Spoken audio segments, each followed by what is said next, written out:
Bom, muito boa tarde, obrigado pela presença. Vamos ser bastante precisos aqui, bastante objetivos.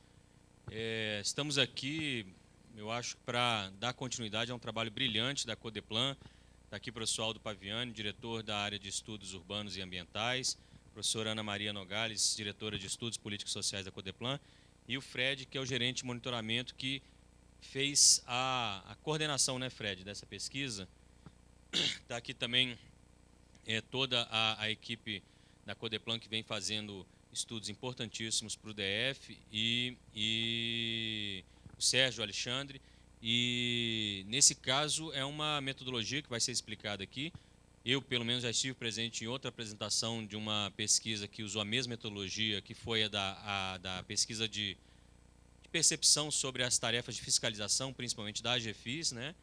E nós, justamente nesse processo da LUOS, sentimos a necessidade de ter uma ferramenta com lastro científico e com metodologia coesa e verificada para avaliar algumas questões que estão em debate na LUOS, mormente a questão da moradia dentro dessas áreas afetadas pela LUOS. A LUOS é a Lei de Uso e Ocupação do Solo, ela abarca 90% da população do DF e só não incide sobre a área tombada, que é justamente a área do Plano Piloto, da Candangolândia, do Noroeste, Sudoeste, Octogonal, Cruzeiros, né? Então, todo o restante do DF, que abarca um pouco menos de 90% da população, ela incide ou incidirá no futuro, desde que se regularizem, desde que entrem no processo oficial de uso e ocupação do solo, por meio de registro cartorial, serão regidas pela LUOS. Nesse sentido, a gente está colocando aqui, é preciso que fique claro, nós não estamos colocando aqui uma ferramenta decisória a priori, não é uma pesquisa que vai nos nortear a tomada de decisão como única ferramenta. Ao contrário, é mais uma camada de conhecimento, nesse caso, camada de conhecimento técnico-científico, para que façamos justamente a síntese entre os debates públicos, políticos, sociais e comunitários e estabeleçamos um outro patamar de discussão também técnico-científico. Ou seja, o que vai resultar da LUOS é um pacto com a comunidade, com a sociedade, que vai ser naturalmente uma síntese decorrente desse debate. Tá? Mas é preciso colocar isso aqui porque a gente não pode nem se encaminhar para o lado da tecnocracia extrema, que simplesmente decide as coisas com a frieza dos dados ou com a frieza da técnica, nem simplesmente incorrer no populismo de simplesmente quem grita mais leva e atender a interesses muito específicos de grupos que são mais poderosos ou mais organizados. Então, era essa a intenção da CEGET ao encomendar essa pesquisa da Codeplan. Quero agradecer muitíssimo e sinto uma pena enorme do Lúcio não poder estar aqui, porque está de férias viajando. Meu compadre Lúcio Renó, que é presidente da Codeplan, que tem, eu acho que resgatado, como eu tenho sempre falado, um espírito realmente de estudos sociais aplicados, de ferramentas importantíssimas para a nossa gestão. E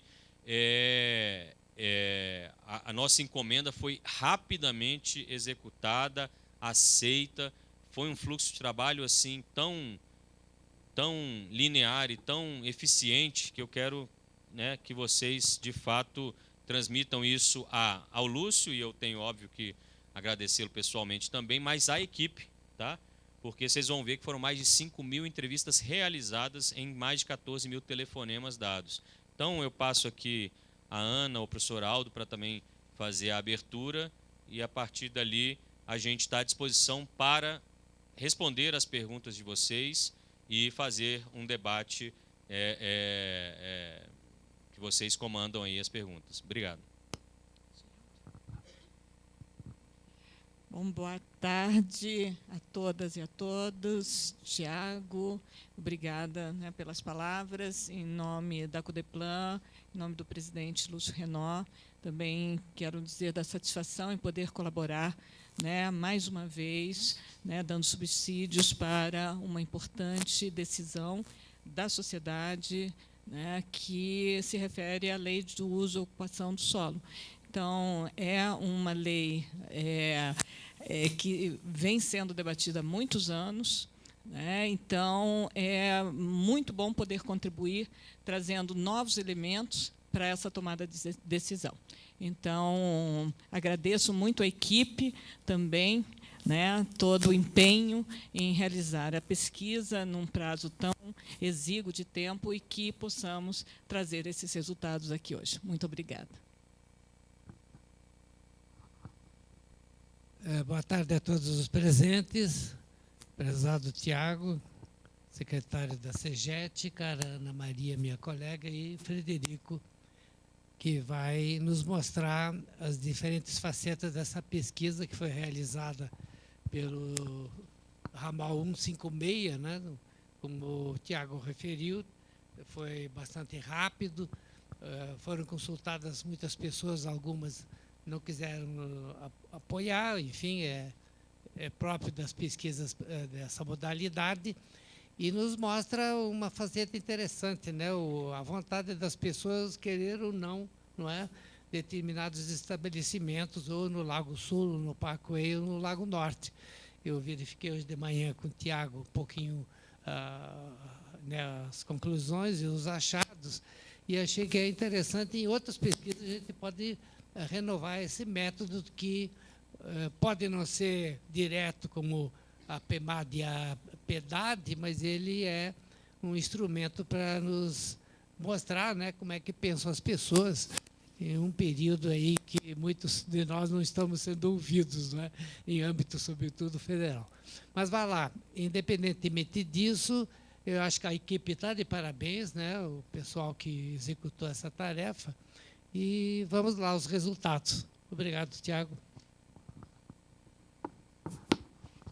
Bom, o Fred vai fazer a apresentação, e aí eu diria, Fred, até se os jornalistas tiverem alguma dúvida no meio da apresentação, que interrompam a qualquer momento para ficar mais informal e mais produtivo. Claro, vocês podem ficar à vontade. O microfone está funcionando? Eu vou me pôr de pé aqui ao lado da apresentação para facilitar a leitura e a compreensão de todos. Aqui, brevemente, tratar de alguns aspectos metodológicos que balizam a robustez metodológica indicada pelo Tiago. Então, nós temos bastante confiança nos dados que nós trazemos aqui, e eles sinalizam um caminho diferente, alternativo, que a Codeplan tem seguido, para além das suas já reconhecidas pesquisas domiciliares, pesquisas por amostras de domicílio, que é a utilização da ferramenta do 156. Então, dois aspectos importantes aqui: ela é uma pesquisa de opinião pública por telefone, assistida por computador, e ela é realizada via central de atendimento ao cidadão, utilizando um cadastro de habilitados do DETRAN. Então, isso implica em duas características fundamentais dessa pesquisa. Ela é uma pesquisa muito rápida, ou seja, nós conseguimos auscultar o pulso da sociedade, ouvir a opinião dos cidadãos de forma extremamente rápida, com uma abrangência bastante interessante. 5.000 aceitaram responder a pesquisa, e talvez o que seja mais sensível, mais importante, em se tratando de um órgão que faz pesquisa para a administração pública, para a gestão pública. A custo adicional, praticamente zero. Ou seja, a Codeplan utiliza o ativo do 156, né, que estava lá parado, e começa a propor pesquisas, propor questionamentos aos cidadãos. Então, o custo do 156 já é contratado. Isso significa que o custo adicional dessas pesquisas é praticamente nulo. Elas envolvem sempre um órgão da administração, normalmente um órgão da administração direta, como, por exemplo, a CEGET, que entra em contato com a Codeplan, e, a partir daí, é costurado diante de um interesse específico de política pública ou de questões que são sensíveis a políticas específicas realizadas por esses órgãos públicos. É elaborado um questionário e desenhada uma amostra, né? Essa amostra ela é estratificada por RA dentro de nesse caso específico, como Parkway, Lago Sul e Lago Norte, são regiões com características bastante peculiares, né, e que interessavam a CEGET, foi construída uma amostra com 2 grupos, estratificada por RA. Ela é estratificada na origem, né, na seleção dos cadastros do DETRAN. E aí, posteriormente, os dados são ponderados de forma proporcional à distribuição de pessoas com 18 anos ou mais por região administrativa, com base na PIDAD 2015, ou seja, com base na nossa pesquisa distrital por amostra de domicílio.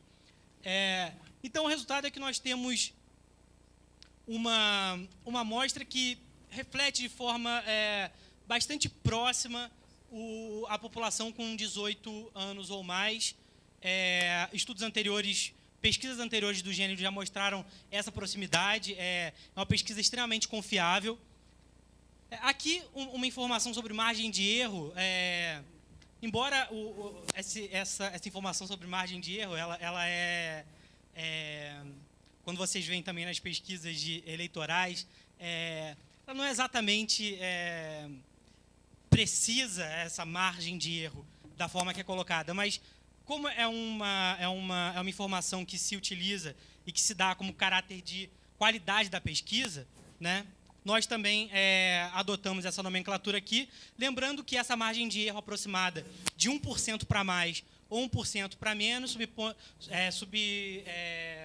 subentende uma amostra completamente aleatorizada e utilizando a variância da proporção máxima, ou seja, com um nível de confiança de 95%. Então, detalhes técnicos à parte, eu vou... A pesquisa, de fato, foi a apresentação dos dados. Então, a primeira pergunta, as 7 perguntas anteriores, elas são perguntas cadastrais, que servem para a gente reponderar, que servem para a gente fazer filtros importantes. Por exemplo, a gente pergunta se tem 18 anos ou mais, porque, obviamente, se a gente está usando o cadastro do DETRAN, tem que ser respondente de 18 anos ou mais, e as populações que a gente usa para reponderar são populações de 18 anos ou mais, então, essas opiniões são opiniões de pessoas com 18 anos ou mais, né? Então, as perguntas de 1 a 7 servem para ponderar, e a partir da pergunta 8, nós entramos, de fato, no tema da pesquisa, que abre com uma pergunta sobre satisfação em viver no local onde mora. E é que os dados vão estar sempre sendo apresentados no painel esquerdo aqui, contando isso como um painel. Nesse lado esquerdo aqui, DF todo. Do lado direito, a divisão entre demais RAs e Parkway Lagos. Então, sempre os dados apresentados assim, vai ter um momento que a gente vai tratar de outras RAs, mas vai ser fácil identificar. Então, sempre o gráfico principal tratando do Distrito Federal. E a gente vê que a satisfação das pessoas, dos cidadãos, é altíssima, né? 55% estão satisfeitos e 16% estão muito satisfeitos.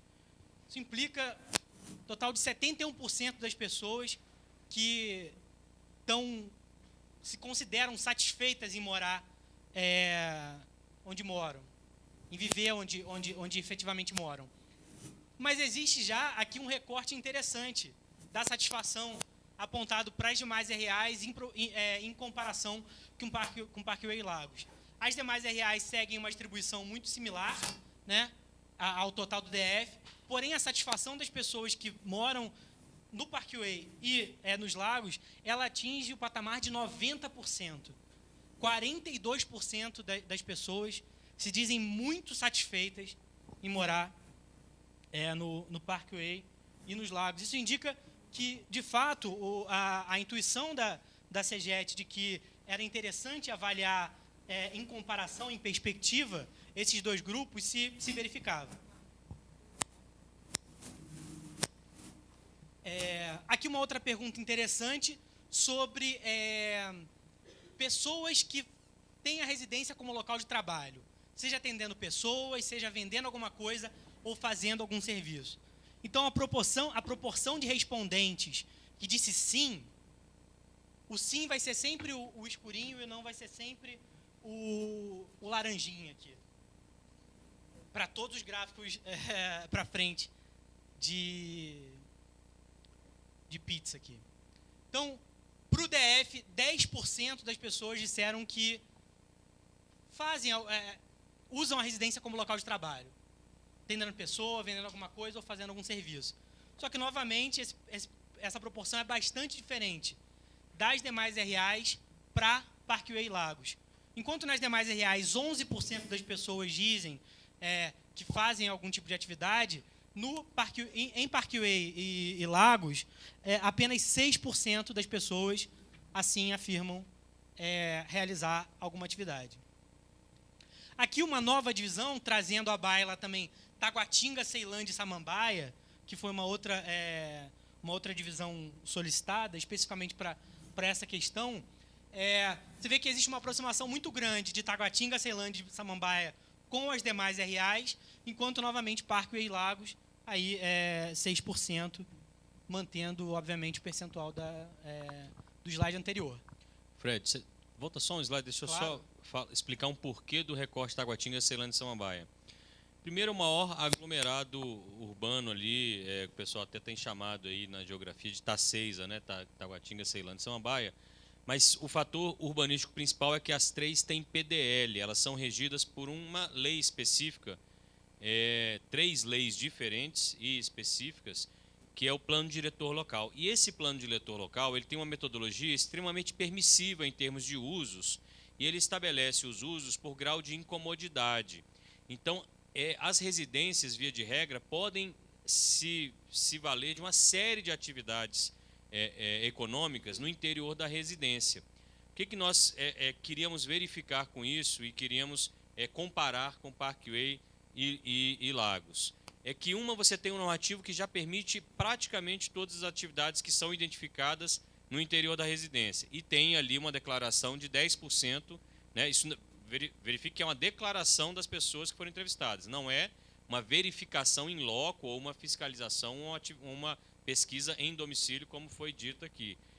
Mas ela não vocês veem que essa permissividade não gera um descompasso com aquilo que é observado na cidade, que você não pode ter uma maioria de imóveis usados para fins comerciais, porque, na verdade, a cidade é constituída de uma maioria de imóveis domiciliares. E é claro que a maioria das pessoas não trabalha em sua casa.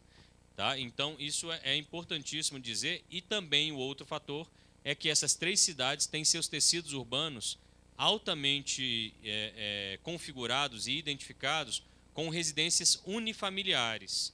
Ou seja, a gente não pega, por exemplo, Águas Claras, porque realizar essas atividades comerciais em prédios de residências multifamiliares, residências coletivas, é muito mais raro do que usar na sua residência unifamiliar, que tem porta para a rua. Tá? Então, isso dá um bom termômetro e um bom parâmetro de comparação. Ótimo. Então, como vocês veem, esse regime, ele, ainda que seja permissivo, ele não ocasionou uma explosão ou aumento substancial de proporção de domicílios realizando atividades. Né? E aqui, que tipo de serviço ou produto comercializado no negócio instalado no seu domicílio? Então, daquele percentual de pessoas que informou realizar alguma atividade, nós quisemos indagar qual seria ou quais seriam essas atividades. Então, é interessante aqui que,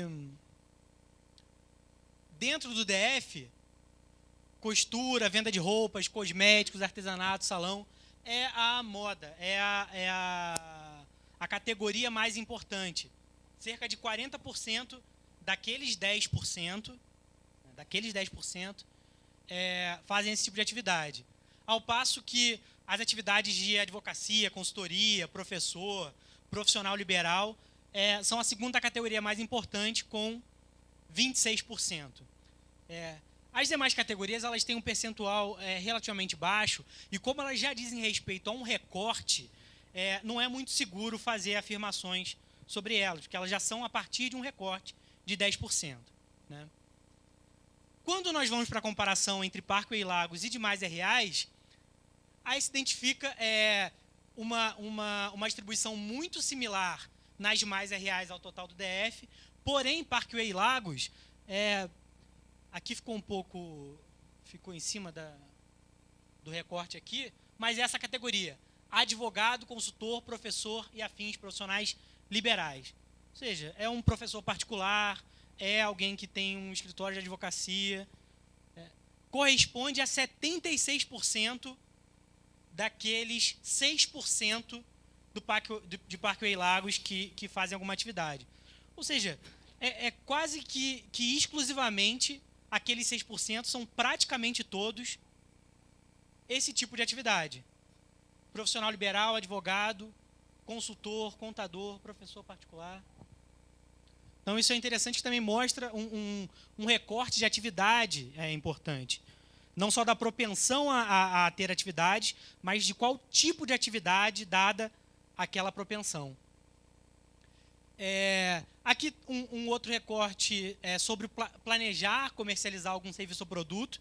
E aí se vê que a proporção é idêntica, ou seja, não existem pessoas com interesse de comercializar algo que não estejam comercializando.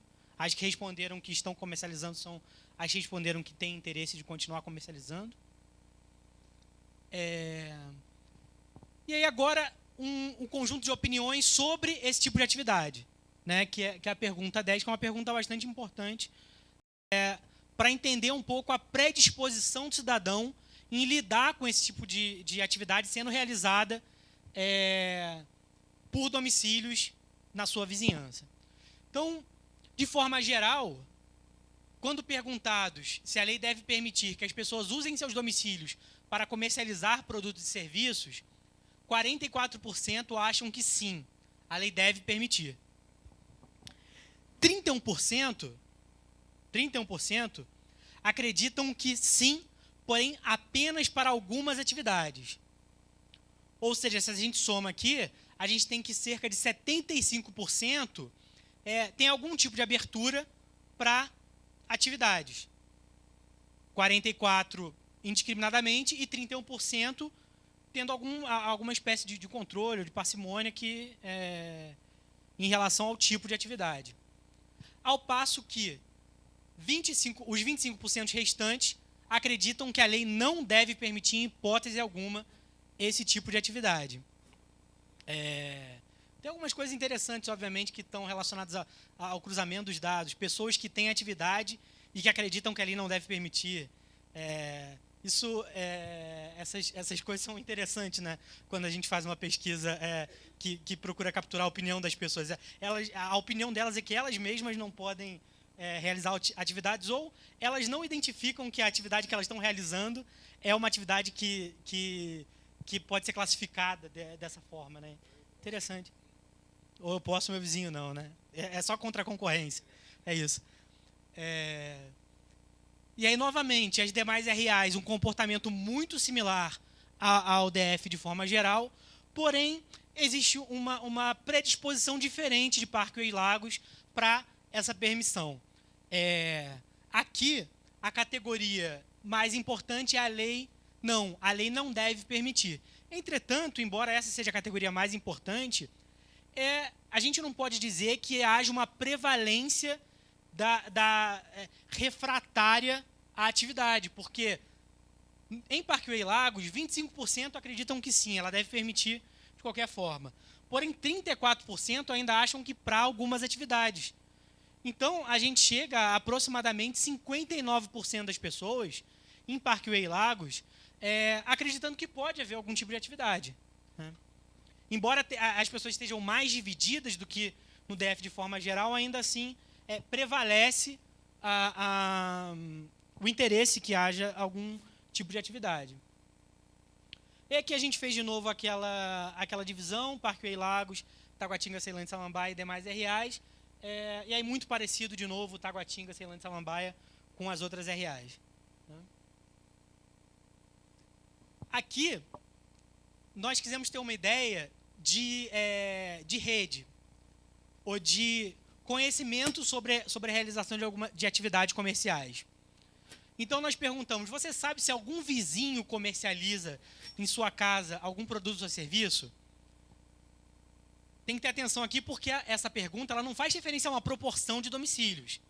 Ela aponta para a rede de conhecimentos, né?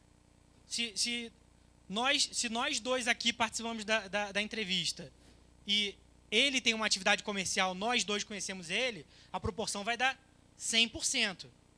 Porém, apenas 30% que tem atividade. Então, ela é só para apontar essa ideia da rede de conhecimentos. E aí, novamente, se repete a ideia de que há uma menor propensão à realização de atividades comerciais em Parkway e Lagos. E curioso que as proporções multiplicam meio que por 3. Né? Ali era 10%, 11% contra 6% e 10%. Então, de 10% aqui no DF, vai para 30%. Lá nas demais RAs, de 11% vai para 32%. E Parkway e Lagos, de 6%, vai para 20%. Né? Dando essa ideia de rede.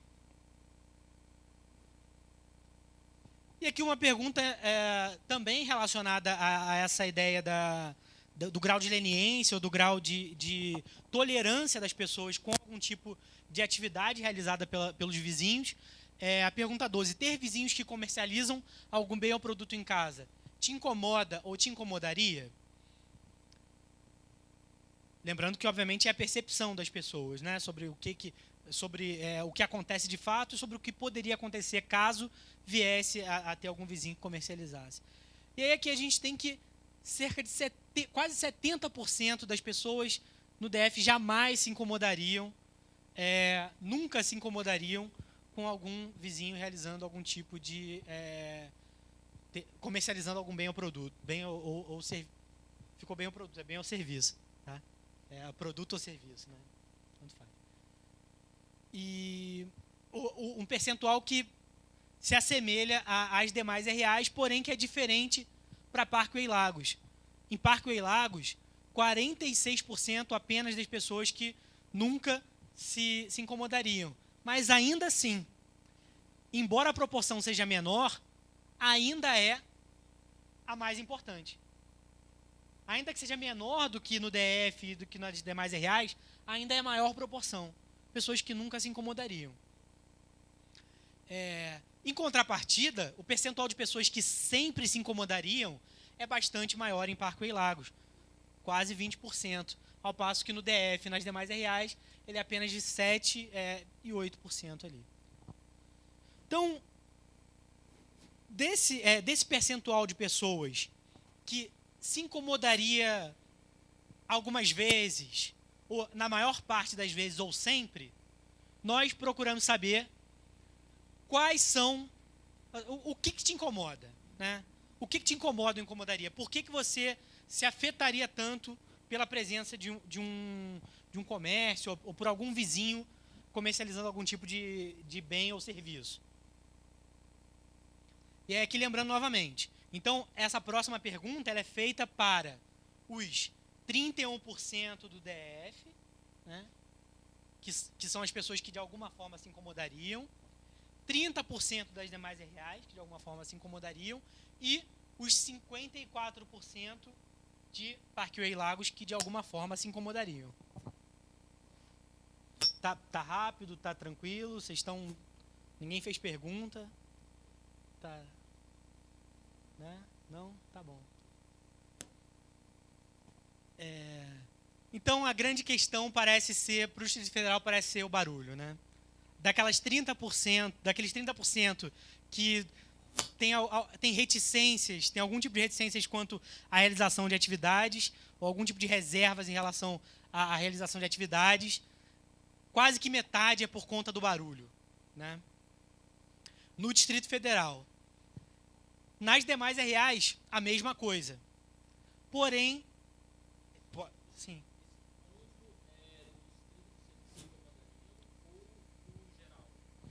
Só de quem se incomodou de alguma forma.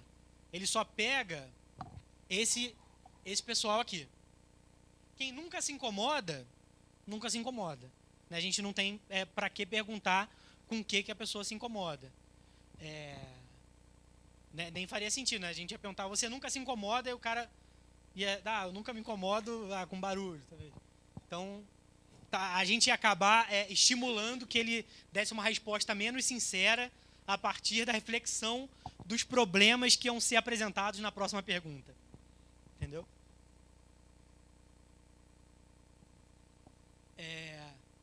Daí, então, praticamente metade é por conta do barulho, né? Algumas pessoas ainda se incomodam com o movimento de pessoas na rua, né? Cerca de 20%, que é um dado curioso também, né? Se incomodar com o movimento de pessoas na rua. Mas o que a gente percebe é que em Parque e Lagos, esse movimento de pessoas na rua é a principal categoria associada à preocupação dos moradores com haver algum tipo de atividade comercial sendo realizada pelos seus vizinhos. Então, 30% acreditam que é o movimento de pessoas na rua. 24% barulho. 15% problemas associados à violência. E 13% todos. Essa pergunta ela tinha uma codificação aberta, e aí era muito comum um tipo de resposta que associava as duas coisas. Então falava, vai ter muito movimento de pessoas na rua e isso gera insegurança. E aí é uma discussão que eu acho que é interessante depois a mesa ter sobre essa relação entre sensação de insegurança, entre presença de pessoas, o quão contraditório você ter essa opinião geral em relação ao movimento de pessoas que contradiz tudo que a evidência comprova, né? A evidência mostra que mais movimento de pessoas gera mais segurança. Porém, as pessoas têm se sentido muito inseguras e têm achado, em desacordo com toda a evidência posta, que mais pessoas vão gerar mais insegurança. É interessante essa discussão, esse debate, né? E, basicamente, esse é o apanhado geral sobre os incômodos, né? Todos os problemas, muito barulho, pessoas na rua, ocupar vaga de estacionamento, desvalorizar um imóvel menos. Aqui também com a codificação aberta, algumas respostas do tipo a residência foi comprada em área residencial, o imóvel foi comprado em área residencial. Então, essas opiniões são interessantes, eu acho que vão, de alguma forma, subsidiar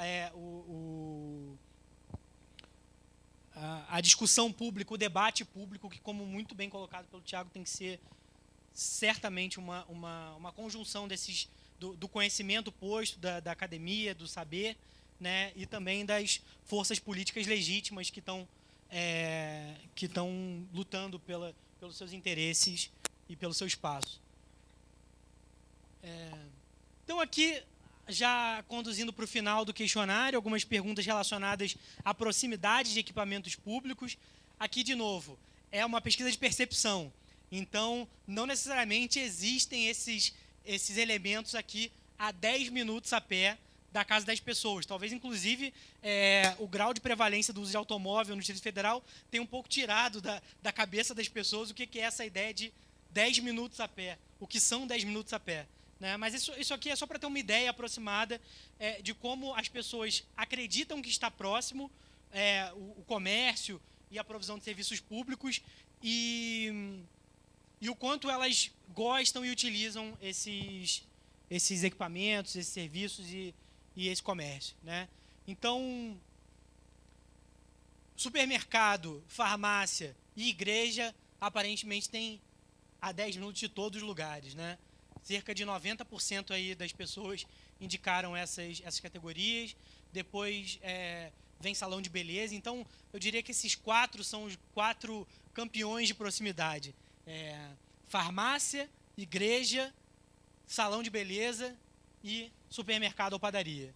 Depois, num pelotão secundário ali, vem quadra de esportes, parquinhos e academia de ginástica, então, as destinadas à atividade física.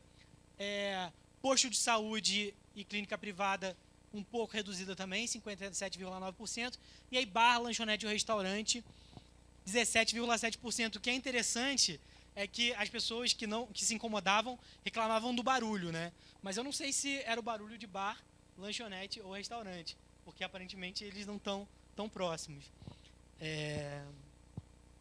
E aqui, em termos comparados, nesse aspecto específico, Parque e Lagos são bem mais parecidos com as RAs de forma geral, com a diferença que os grandes campeões das demais RAs, eles não são os campeões de Parque e Lagos. Ou seja, supermercado e padaria, nas demais RAs 91%, Parque e Lagos 64,5%. Salão de beleza 84,7% nas demais RAs, 59,1% em Parque e Lagos. Mas aqui também eu não sei o quanto que a agregação de Parque e Lagos para esse tipo de questão é tão interessante, né? Porque lago, Parque é zero e nos lagos, principalmente Lago Norte, você tem muita proximidade ali das queis, enfim. E aí aqui o único dado que chamou a nossa atenção, que a gente achou curioso, foi a questão de bar, lanchonete, restaurante, que foi maior para Parkway e Lagos. Mas, de novo, isso é apenas a percepção das pessoas sobre a proximidade desses comércios ou desses locais. E aqui a gente pode perceber que as pessoas utilizam muito o comércio perto de casa. Então, 91% das pessoas usam o comércio perto da casa. Nas demais RAs, esse percentual é igual. E em Parkway Lagos é um pouquinho menor, mas ainda assim é altamente prevalente. As pessoas usam muito, 85% das pessoas dizem usar o comércio perto da sua casa. Aqui a gente espera que, na construção do questionário, que elas tenham respondido tendo em mente aqueles 10 minutos de proximidade a pé que nós propusemos na pergunta anterior. Né? Porque existe uma espécie de memória quando você está respondendo o questionário e que te leva a esse tipo de... Quando você vislumbra perto da sua casa, você tende a pensar na pergunta que foi antes e que falou 10 minutos a pé. Né? E aí o grau de satisfação, da mesma forma que o grau de satisfação com morar no DF é alto, também o grau de satisfação com o comércio é alto. Inclusive, para o DF, o grau de satisfação com o comércio é maior ainda do que o grau de satisfação de morar. Né? Era 71% lá para o DF, e aqui o grau de satisfação com o comércio é 74%. Então, as pessoas estão bastante satisfeitas com o comércio perto das suas casas, porém, em Parkway e Lagos, nem tanto. O grau de satisfação é inferior.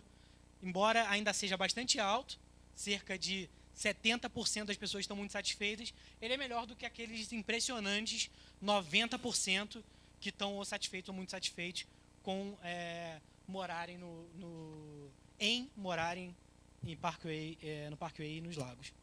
Tá? Então, enfim, nossa pesquisa, a apresentação dos dados preliminares é essa. Normalmente, nós, depois das apresentações, elaboramos um relatório. Em torno de 15 dias a gente vai soltar também um relatório um pouquinho mais detalhado, mas com essas informações principais. Ivan.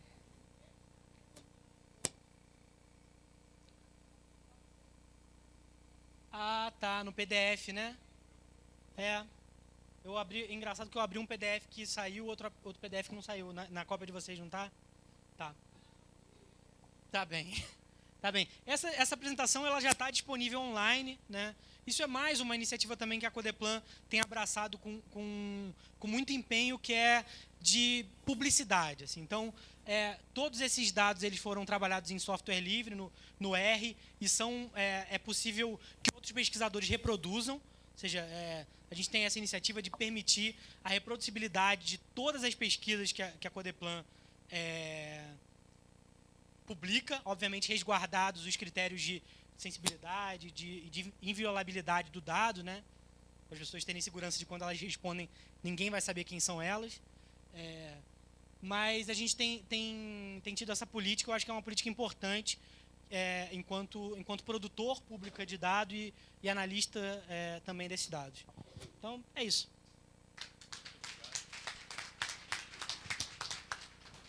Muito obrigado, Fred, foi ótimo.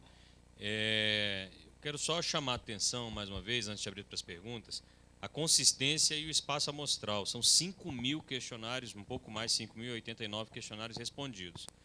Isso, em termos de pesquisa, a gente vê às vezes pesquisas aí para eleições presidenciais, para verificar a corrida presidencial no Brasil inteiro. Você vai ver o espaço amostral é de 2.000, 2.150, 1.800 questionários. Recentemente, a pesquisa agora do Correio Brasiliense, e não é nenhuma crítica ou demérito, porque isso é possível e tem método para isso, as margens de erro e tudo são calculadas em função disso. Você teve um questionário aí para o cenário político, eleitoral de 1.000 pessoas, acho que, se não me engano, pelo menos foi o dado divulgado, foi 1.000 cravado. Então, vocês veem a potência dessa ferramenta para, de fato, diminuir vieses, erros e falta de representatividade, né? Então, eu só queria ressaltar isso e abrir para as perguntas. Estamos à disposição.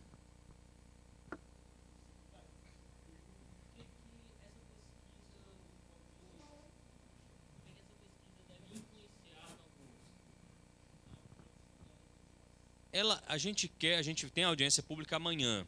Ela é a última audiência pública. Falta de ser a última audiência pública não quer dizer que o processo acaba amanhã. E, na verdade, a audiência pública nós temos tratado nessa gestão como, de fato, um momento de oitiva, de discussão e de formular novas sínteses a partir dos pedidos dos moradores, tá? Então, depois da audiência pública, você continua ainda um trabalho de compilação, de resposta, de mexida de fatores que a audiência pública sugeriu e que são acatados, são refletidos pela equipe técnica. Então, o que eu quero dizer com isso? Isso vai ser apresentado amanhã na audiência pública de forma mais sintética, porque senão toma um espaço muito grande da própria audiência, né? Vamos divulgar isso, dar o site, dar todo o acesso a essa população para que possam ser formuladas e reformuladas. Isso teve um caráter, acho que tem dois caráteres. Um, de fato, para você pegar os dados, colocar nesse processo de reflexão, e outro para ver se alguns caminhos que já estão sendo traçados e tomados pela LUOS, pela equipe técnica, nesses debates. A LUOS mudou muito em um ano e pouco de debates, e principalmente a partir do enfrentamento mais público que começou a ocorrer no final do ano passado. Nós mudamos muito a LUOS em função das oitivas, e o caminho, mais ou menos, que a gente também queria ter um certo verificador, se ele estava no eixo certo, o caminho que foi sendo construído é exatamente um pouco esse do meio ali. Você tem, por exemplo, Parkway, Lago Sul e Lago Norte, que tem mais se manifestado contra essa possibilidade, embora altamente restritiva, que é a nossa proposta atual, de atividades exercidas pelo morador no interior da residência. Ele condiz muito com a pesquisa, porque a pesquisa, o caminho do meio ali de 30 e poucos %, deixa eu lembrar aqui o dado para não ser impreciso, essa tolerância, né, e se a lei deve permitir de 34% só no Parkway e Lagos, tá? Somado aos que acham que a lei deve permitir tudo, dá 59%. Então a gente está nem tanto ao mar, nem tanto à terra, nem permitindo tudo, nem vedando tudo.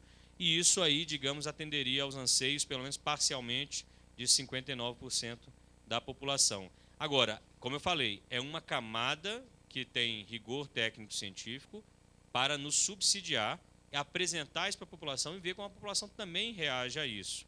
Mas é para evitar grandes extremos e grandes opostos na discussão. Por exemplo, ontem mesmo eu fiquei até 00:10 com mais de 20 moradores, lideranças do Lago Norte, na CEGET, debatendo com o administrador regional, com a nossa equipe técnica. E eu falei, olha, amanhã vai ter uma apresentação, não vou adiantar números, amanhã vai ter uma apresentação da pesquisa da Codeplan, e ela não confirma essas falas de vocês em termos de quantitativo. Veja, em termos de sentimento, o que a pessoa está me apresentando, eu não posso questionar. Mas aquelas percepções de que ninguém no Lago Norte tolera isso, ninguém quer isso, e etc. Eu falei, não é bem assim. Nós temos uma pesquisa que demonstra que isso não é a maioria. Não, mas nós fizemos uma audiência e 400 pessoas estiveram presentes, pouquíssimos se manifestaram a favor e a maioria foi radicalmente contra. Bom, é tradicional e todo mundo que trabalha com isso, encara esses processos participativos, sabe que a mobilização dos descontentes é extremamente maior do que aqueles que estão ou satisfeitos ou mesmo indiferentes, né? E indiferença, no caso, em boa parte do nosso processo político, é a imensa maioria. Então, é um pouco para a gente não se desviar do rumo, como eu falei, acatando uma espécie de populismo de quem grita mais leva, ou de que grupos melhor organizados, de repente, enviesam a lei, e não a pesquisa, enviesam a lei e aí a lei não vai ser eficaz, não vai ter serventia para o futuro. Tá? Mas é isso que eu estou falando, não será uma decisão pautada nesta pesquisa, mas no todo da discussão e em uma série de outras camadas de conhecimento também. A população pode esperar uma flexibilização maior do comércio nas cidades satélites, pelo que a gente viu aqui nessa pesquisa, mostra uma tendência disso, né, que a população quer mais comércio, está ali disposta a ter mais vida, né, porque isso é até uma coisa que a gente vê em Brasília, em São Paulo, Rio de Janeiro, por exemplo, as cidades têm vida, você chega a ter uma praça com comércio, coisa agitada no meio residencial, então a gente pode esperar uma flexibilização nesse sentido?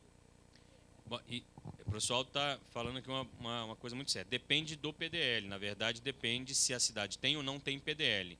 Grosso modo, esses PDL, principalmente Samambaia, Taguatinga e Ceilândia, eles são altamente permissivos em termos de uso. Então, a LUOS, ela tem algumas diferenças e tem sido até, de certa forma, mais restritiva. Mas a restrição da LUOS tem a ver com a morfologia, ou seja, tem a ver com a posição que aquela casa está na cidade e a relação que ela está com a via. Ou seja, se a via é uma via local, daquelas típicas de 7 metros, a casa de 10 metros em relação a uma outra, tem um grupo de usos permitidos que é mais restritivo do que aquelas casas que às vezes são da mesma quadra, só que viradas para outra rua, e essa rua é maior, ela tem um outro potencial de usos mais abrangentes. Então, a lógica da LUOS conjuga vários fatores, mas a presença, a questão do território, a questão da morfologia, da forma da cidade, e da relação com o espaço público, principalmente com as hierarquias de vias, ou seja, vias locais, vias arteriais, vias de atividades, vias conectoras, rodovias, ela é preponderante na decisão técnica. E aí, num certo sentido, essa pesquisa corrobora que aquela gama de atividades está muito relacionada, ou seja, nós temos para as áreas residenciais de Taguatinga, Ceilândia, Samambaia, Gama, Sobradinho, todas as demais, exceto Parkway, Lago Sul, Lago Norte e Taquari, e um pedacinho de Samambaia, que tem um setor de mansões em Samambaia, todas elas são de uso RO1 ou RO2, residencial obrigatório 1 ou residencial obrigatório 2. E aí muda um pouco algumas características de escala. O RO1 é mais restritivo e o RO2 mais permissivo. Mas elas são todas RO, então ela tem mais permissividade do que Lago Sul, Lago Norte, Parkway, que é RE, residencial exclusivo. Exclusivo com algumas permissões para essas atividades que também corroboram a nossa discussão e intuição e técnica urbanística de que as atividades exercidas pelos moradores de Lago Sul, Lago Norte, Parkway e Taquari tendem a essa questão dos profissionais liberais, que deu aí 76%, se não me falha a memória, 76%.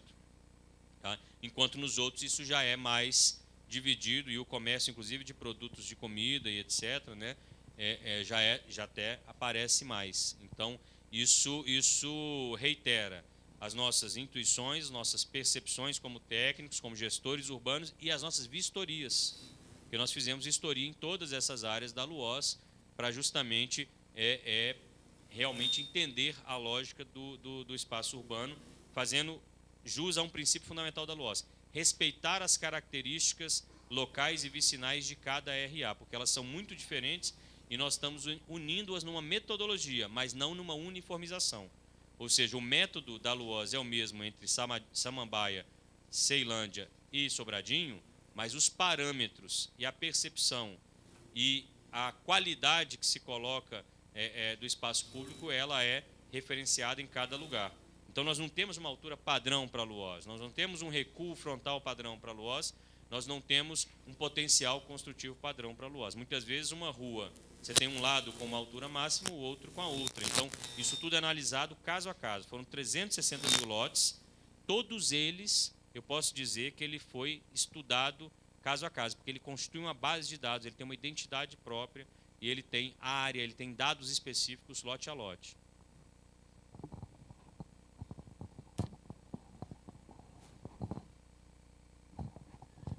Boa tarde. Boa tarde. Cláudia, da Codeplan. Primeiro, parabenizar, né? Eu quero parabenizar a Codeplan, a CEGET e o Fred, assim, por estar conduzindo as pesquisas, porque cada vez a gente está ficando muito bom nisso, viu, Fred? Cada vez as apresentações, assim, tá ficando uma qualidade muito, muito, muito boa. Eu acho que a gente está de parabéns nisso, você à frente. Ô, secretário, eu queria perguntar se a gente pode, se tem uma inflexão. É um pouco sobre isso, até que você acabou de falar, mas tem mais coisas que eu observei.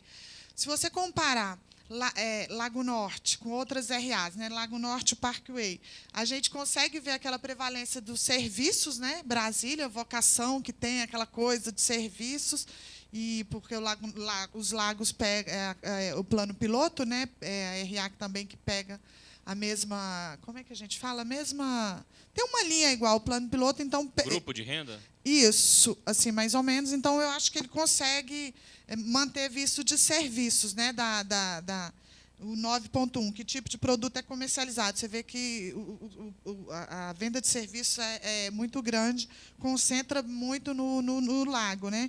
Diferentemente das outras RAs, que aí chama a atenção 40% costura, venda de roupa, cosméticos, artesanato, os pequenos negócios, né? Empreendedorismo.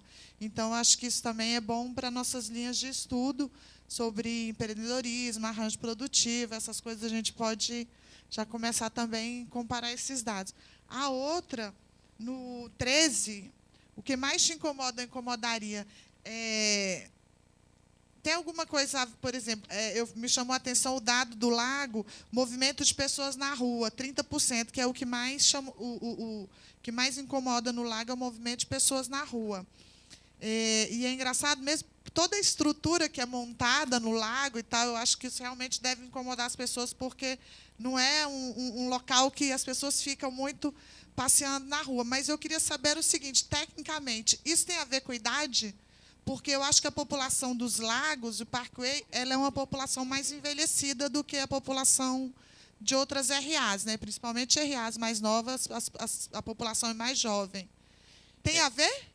Eu acho que a população mais envelhecida ela se incomoda mais com pessoas na rua, com barulho. Do ponto de vista do incômodo, eu não sei se dá para afirmar, mas do ponto de vista da técnica urbanística, hoje, inclusive, tem tido até um rótulo muito comum no debate urbanístico, assim, do que seria uma cidade saudável, seria 8 e 80. Ou seja, a gente deve focar a atenção no desenho da cidade, no planejamento da cidade para as pessoas com 8 anos e 80 anos. Ou seja, pegando os dois extremos, porque, de fato, as cidades não foram pensadas para eles, de um modo geral.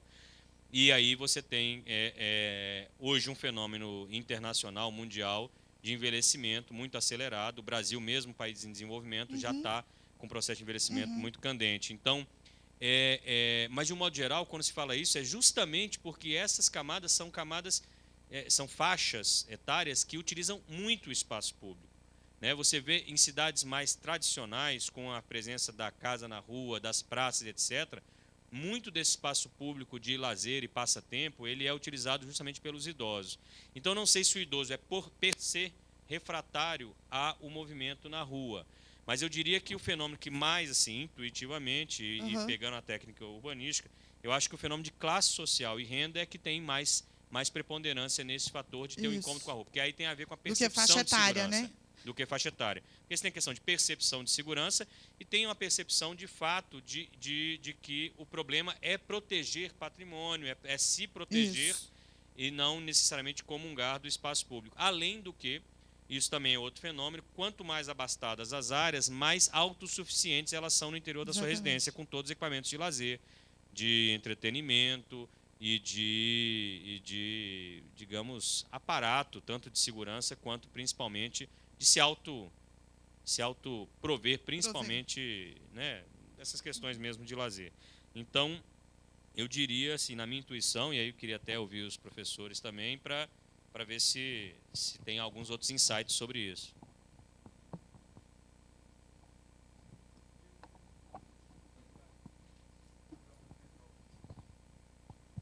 Já que a gente tem visto tanta resistência, tanto nos moradores nas reuniões e na pesquisa em si, assim, não que seja a maioria, mas é maior do que nas outras RAs, né? Qual que é o benefício que possibilitar esse comércio nos lagos e no Parkway vão trazer tanto para a comunidade quanto para a sociedade como um todo?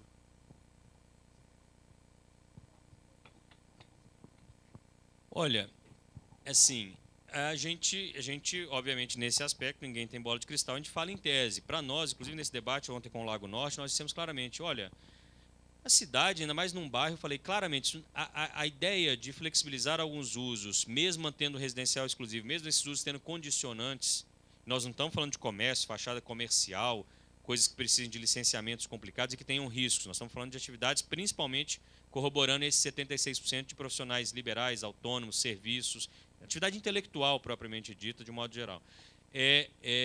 A gente disse claramente, para que o bairro tenha qualidade para vocês.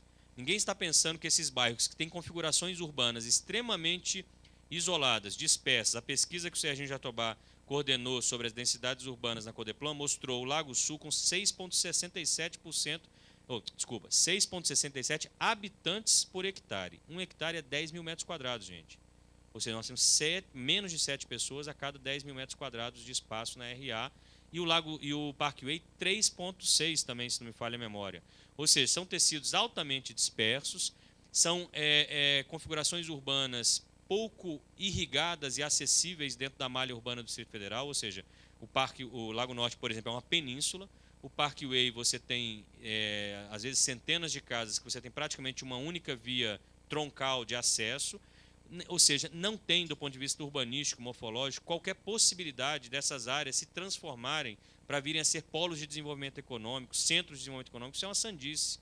Isso não tem condição física e material para que isso aconteça. Não tem mercado consumidor, não tem pessoa passando na rua e assim por diante. Comércio só se sustenta com fachada comercial, visibilidade e pessoas passando na rua. Claro, tem lá pessoa que faz o bolo maravilhoso, não sei das quantas, do casamento, que é super sofisticado, ela vai ter um mercado da pessoa que às vezes se desloca 50 quilômetros para comprar o bolo dela. Por quê? Porque ela vai comprar um bolo na vida. Né? O vestido de noiva, o arquiteto, ninguém escolhe arquiteto passando na rua achando a fachada bonita. Ninguém escolhe advogado necessariamente pela distância e proximidade da casa e fachada comercial. É claro que tem um tipo de serviço que independe dessas condições, mas 99% das atividades econômicas e comerciais, comerciais, dependem dessa questão. Por exemplo, você quer ver?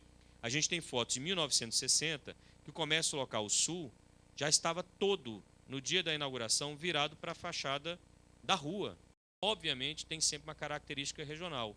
Tá? Então, o que nós queremos, eventualmente, flexibilizar isso? Uma agenda urbana um pouco mais contemporânea, ainda, eu diria, conservador e canhestra em alguns aspectos, nós não estamos fazendo nenhum laissez-faire, nenhuma liberou geral, mas permitir, por exemplo, no debate no Lago Norte, aparecer uma pessoa, não quero nada, depois mas meu marido uma vez ficou desempregado e teve que trabalhar de casa.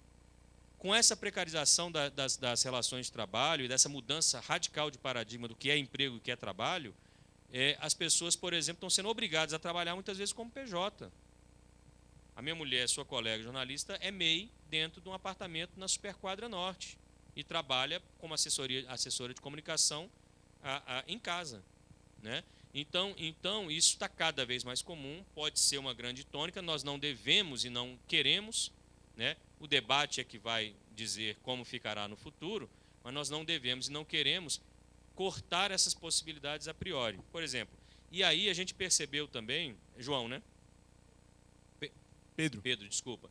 E aí a gente percebeu, Pedro, que também nesse debate comunitário é muito comum essa postura de ser refratário às mudanças dentro do seu próprio raio ali de abrangência, na sua vizinhança mais imediata. E também um pouco da aceitação quando é uma coisa que ela conhece e ela domina. Então, o medo do desconhecido é o principal problema de ser refratário. Agora, quando ela conhece, ela tolera, às vezes ela esquece. Às vezes ela esquece que o vizinho vende chocolate. Às vezes ela esquece que o outro vizinho que ela frequenta, que é não sei o que e tal, é um consultor, é um professor aposentado que hoje é consultor, entendeu? E assim por diante. Por exemplo, o Metrópolis mesmo funciona numa casa no Lago Sul e provavelmente, se vocês consultarem os vizinhos imediatos, tendo feito uma relação de vizinhança, esses talvez sejam extremamente favoráveis à presença de vocês, ou sejam, no mínimo, indiferentes, não vejam problema. Agora, perguntar em tese uma pessoa que está morando a 10 quilômetros e falar assim, seria razoável, aceitável que tivesse aqui um jornal funcionando aqui? Deus me livre, nem pensar, nunca.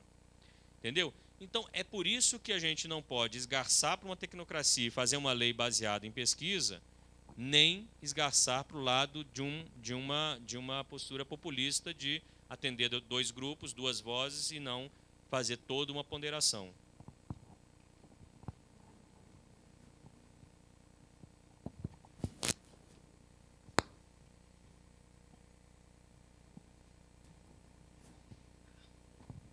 Obrigado. Sérgio Jatobá, da Codeplan. Só queria fazer um comentário, na verdade. Quer dizer, as pessoas de alta renda, quando elas viajam ao exterior, elas costumam elogiar muito, né, cidades como Paris, como Barcelona, como Nova York, e que são cidades que têm, além de uma densidade muito maior do que a densidade no conjunto, principalmente dessas áreas que você citou, as áreas de alta renda aqui, Parkway e Lagos, né, tem essa diversidade de uso, ou seja, as pessoas moram ao lado do comércio, moram ao lado do museu, moram, enfim, numa rua que é movimentada, onde passa gente, né, onde você tem, eventualmente, atividades culturais, e todo mundo acha isso ótimo, né? As pessoas, embora não morando ali, embora somente visitando, né, acham fantástico, né? E não sentem segurança nessas cidades, acham as cidades seguras, acham as cidades vibrantes, acham cidades realmente urbanas. Por quê? Porque o que define a urbanidade de uma cidade é essa mistura de usos, né? As cidades tradicionalmente foram assim, as cidades nunca foram cidades somente residenciais, né, ou setorizadas, como o Brasília, né, que vem do ideário modernista, né, tem essa coisa de setorização, mas tradicionalmente as cidades nunca foram setorizadas, sempre foram misturadas, né, e sempre as pessoas dizem que isso é muito bom. Então, acho estranho que essa mesma pessoa que vai ao exterior, quando volte, queira ficar dentro do seu reduto, que é como se fosse um gueto residencial, né, isolada de qualquer outra atividade, né? Quer dizer, isso não é cidade, isso é um condomínio, né? Só falta ser fechado, né? Então, é o cúmulo, vamos dizer assim, de um certo elitismo, de uma certa privatização, né, que não faz muito sentido. Então, se elas refletissem o quanto que pode ser benéfico ter essa diversidade de usos, né, e dentro dessa perspectiva não de resistir a usos que às vezes não vão ser tão incômodos, né, porque a própria pesquisa mostra isso, que há uma certa contradição entre a ideia do que pode ser incômodo e aquilo que de fato vai ser incômodo, né? Então, às vezes, há atividades que não estão nem do lado da sorridência, que podem incomodar muito mais. Não é a proximidade, né? É justamente não só o tipo de atividade, mas também como ela se coloca, né? Então, acho que adequadamente colocada e dentro de um planejamento urbano adequado, ela é muito benéfica para a cidade, né? E certamente as pessoas, reconhecendo isso, vão reconhecer que elas vão estar ganhando em qualidade de vida, né? E não se isolando em guetos exclusivamente residenciais. Isso é o que eu acho. Obrigado, Sérgio. Temos mais alguma pergunta, alguma consulta? Oi, Alexandre Brandão, da Codeplan. Fiquei em muita dúvida naquela distância, Fred, de 10 minutos a pé daqueles lugares, e eu não consigo achar, naqueles lugares onde você falou, bares, restaurantes, supermercados a 10 minutos. Eu acho que, se a gente pudesse refazer a pesquisa, acho que todo mundo respondeu que fosse 10 minutos de carro. Primeiro porque, segundo as PEDADs, 99% das pessoas naquelas regiões usam carro, né? Então, provavelmente é 10 minutos de carro. Tá todo mundo, quando você falou a pé, todo mundo entendeu de carro. Eu acho que é provável que seja isso. Talvez fosse bom a gente cruzar com as questões das PEDADs do uso do veículo e tal. Eu acho interessante. Agora, eu queria refletir um pouco sobre uma outra questão que eu acho que é muito importante dentro do debate da LUOS, que é preparar a cidade para o futuro. E eu acho que isso é muito importante. Você tocou isso rapidamente, talvez você pudesse desenvolver mais um pouco. Até onde a gente vai, a destruição de empregos, né, que o Aldo fala, eu acho que é muito importante, porque a gente está vivendo uma revolução onde a maioria de nós vai trabalhar em casa nos próximos 10 ou 20 anos.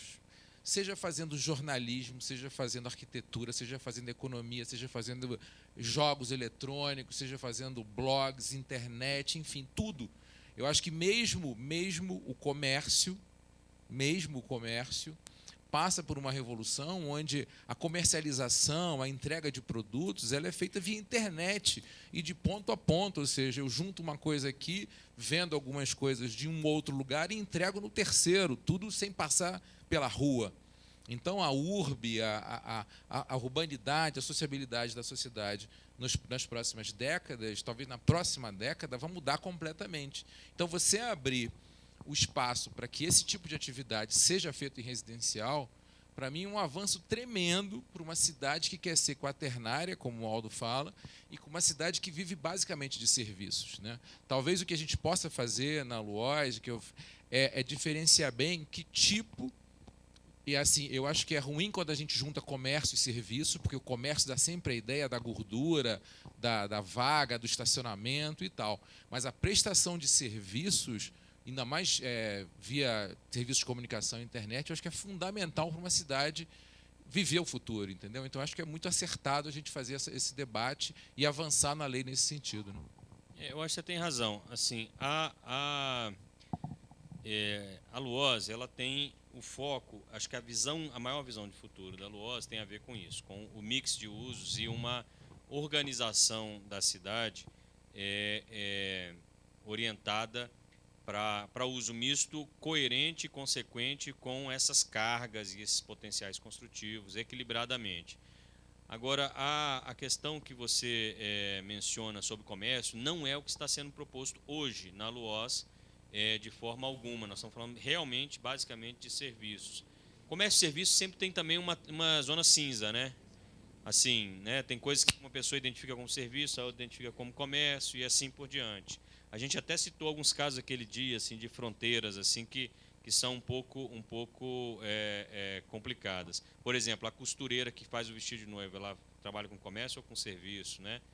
Assim, você vai sair de lá com um vestido de noiva, vai pagar um produto, mas talvez seja mais compreendido ou compreensível como um serviço, até pela qualidade técnica intrínseca da pessoa, né? Ou seja, não industrial, artesanal e assim por diante. E também pensando nos artesãos e nas pessoas que ganham a vida com uma série de outras manufaturas, mas que, obviamente, não tem escala nenhuma para caracterizar esse comércio de fachada, né? Fachada muito movimentada e assim por diante. Agora, tem uma coisa que eu queria assim, ressaltar, e a sua reflexão é muito boa, Alexandre, que é tem a questão dos usos, a questão do emprego e trabalho no futuro, talvez realizadas dentro de casa, e alguns acham que realizadas por robôs no sentido material, e nós talvez como os últimos filósofos, os últimos artistas, mas a questão do carro também. A questão do carro, ela tem sido, assim, a derrocada do automóvel tem sido muito mais rápida do que se podia imaginar há 5 anos atrás. Eu estou falando 5, porque 5 anos atrás eu coordenei o concurso das passagens subterrâneas pelo IAB, e a gente ainda estava num paradigma de passagem subterrânea, do automóvel, manter a velocidade do eixão, assim por diante.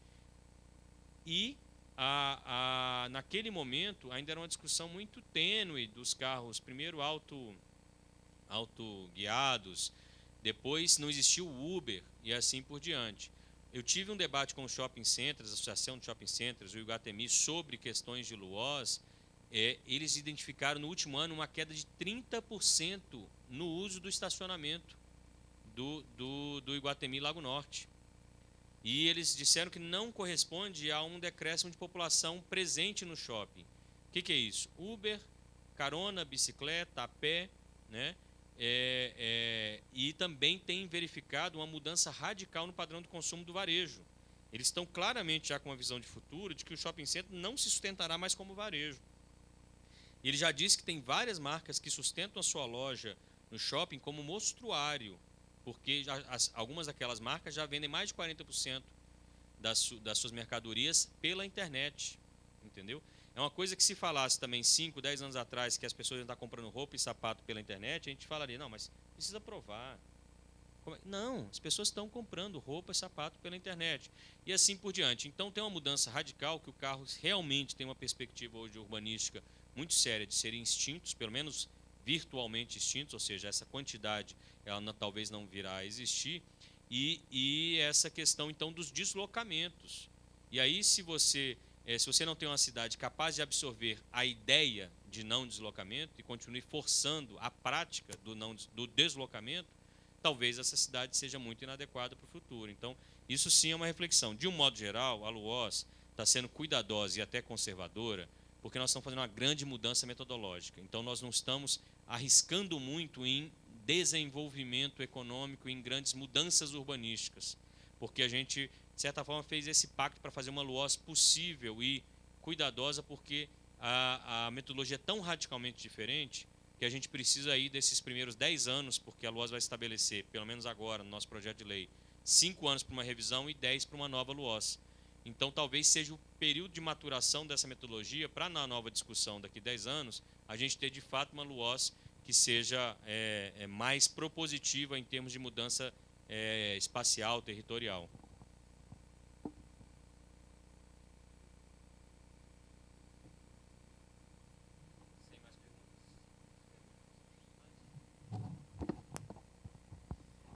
Bem, eu acho que além de cumprimentar a equipe no nome do Fred, eu queria dizer que talvez seja uma oportunidade de a gente refletir um avanço na pesquisa na direção do que, inclusive, o Alexandre lembrou, né? Nós estamos aí enfrentando, né, e não é de hoje, acho que é de uns 30 anos, a crise hídrica que vem acontecendo, né?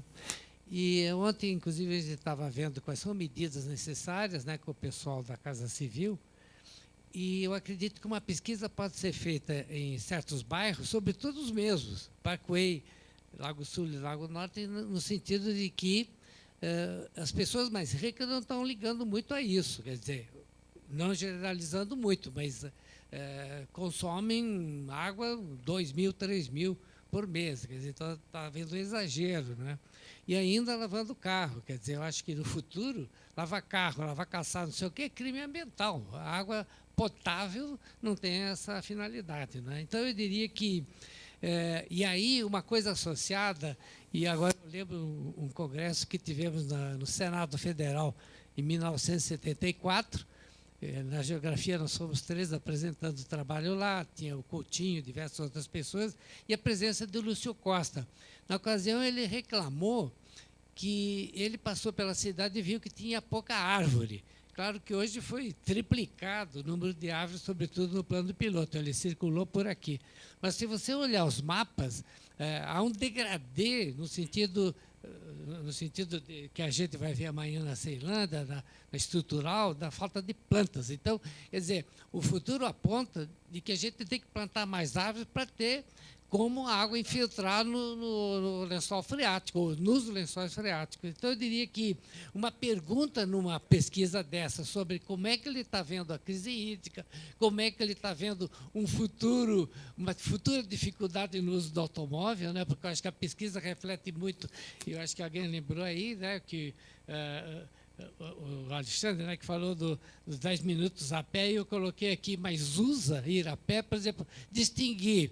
O Parkway não faz nada a pé, praticamente, a menos que levar nos caminhões que servem lá, de vez em quando, alguns produtos, sobretudo hortifruti e granjeiros. Enquanto lá numa esquina, numa sombra, as pessoas vão lá comprar as coisas. Então, não precisa ir ao núcleo nem em Taguatinga. Então, acho que teria que desdobrar, né, Ana Maria, o item, se vai a pé perto, se vai a pé, esses 10 minutos é de carro, né? Bom, e uma outra, sim, então, um certo aviso sobre o excessivo congestionamento, né?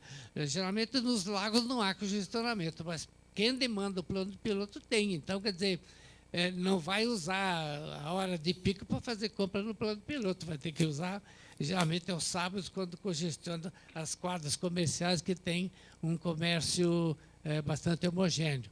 Então, eu diria que acho que a gente pode refletir lá na Codeplan como fazer uma pesquisa que aponte as mudanças que vão ocorrer, né? Eu acho que nós temos na UNB um núcleo chamado N Futuros, né?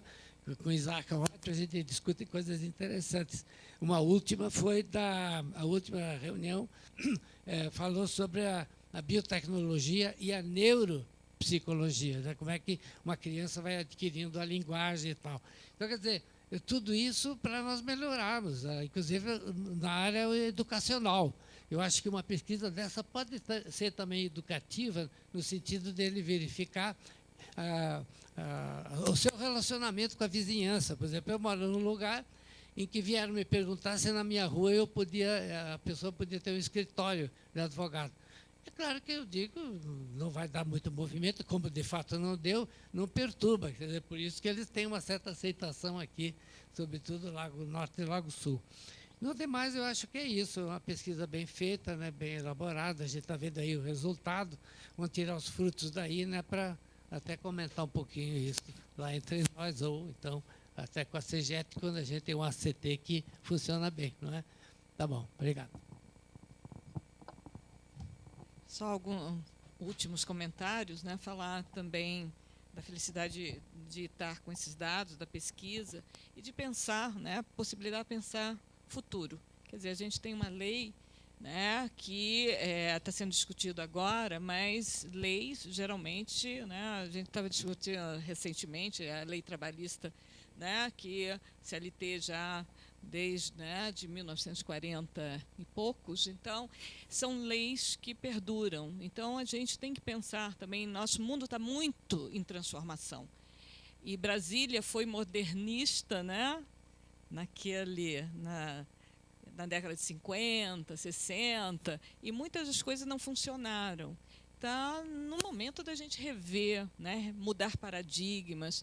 Muitas vezes a gente é muito reacionário, reativo às mudanças, né? Aquilo vai me perturbar, quando, na verdade, né, a gente nem sabe se vai perturbar. Então, é muito isso, né, permitir que a cidade viva. Eu acho que é reconhecer atividades que já são realizadas com seu vizinho, próximo à sua casa. Então, dar outra dinâmica à cidade. Senão, nós vamos ter uma cidade, né, engessada, uma cidade que não pode ter vida e que demanda a vida. Se alguns lugares não permitem, né, que a vida aconteça, a vida vai deixar esses lugares. Então, isso que é muito importante que a gente faça essa reflexão. Então, a pesquisa mostra que grande parte, né, da população que mora em alguns lugares que são mais reativos a mudanças, mas a gente tem uma proporção muito grande, né, quase 70%, que permitiria, né, alguns que falam que sim, sem nenhum problema, e outros que, né, abrem a possibilidade. E aí eu estava pensando, né, com essa questão, né, que muitos já, não quero comércio, não quero barulho.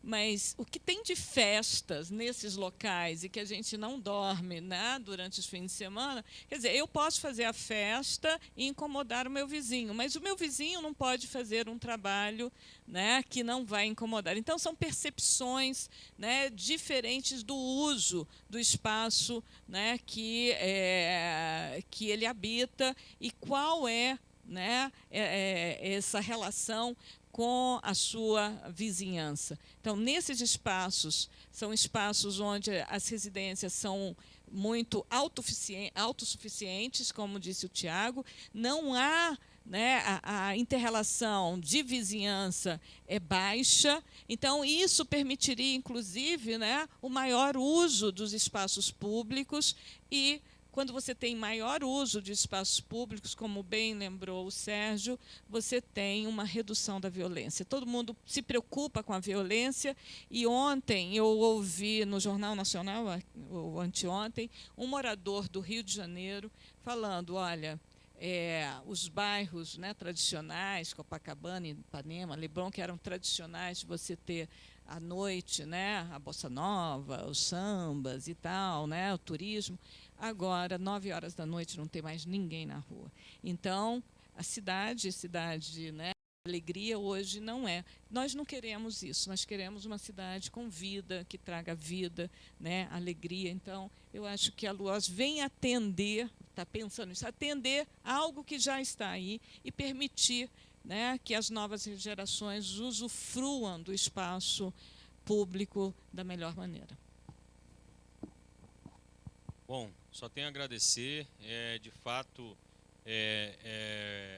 foi uma pesquisa exemplar, cientificamente muito importante e com essa eficiência tremenda que em menos de um mês aí a gente teve os resultados e vários debates foram feitos aí, CEGET e Codeplan, e mais uma vez quero agradecer essa parceria. Acho que CEGET e Codeplan têm empreendido aí diversos esforços de cooperação mútua e têm realmente produzido conhecimento.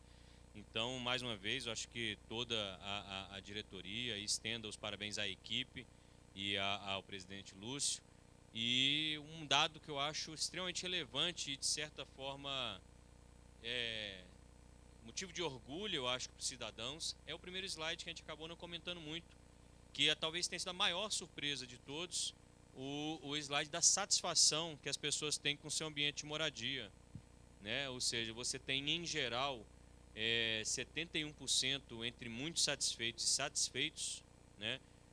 Não é a intuição que nós temos quando muitas vezes a gente está, principalmente estando no governo, porque a gente, obviamente, recebe raros elogios e muito mais críticas, isso é da natureza mesmo do fato de governar, mas em 90% de satisfação, sendo 42% muito satisfeitos no Lago Sul, Parkway e Lago Norte, é realmente impressionante, mas ao mesmo tempo é um reconhecimento. Quando você tira a camada do embate político e faz simplesmente uma pesquisa sem, digamos, colocar outras questões em pauta, as pessoas gostam e moram com muito prazer nessa Brasília que a gente chama a Brasília de DF. E isso para nós é um alívio, de fato, porque saber que boa parte dos cidadãos vivem bem consigo mesmo, nesse caso aí, é muito importante. Então, parabéns a todos, obrigado. E o convite fica para amanhã, Luoz, 9 horas, debate, a última audiência pública, lá no campus da UNB da Ceilândia. Obrigado.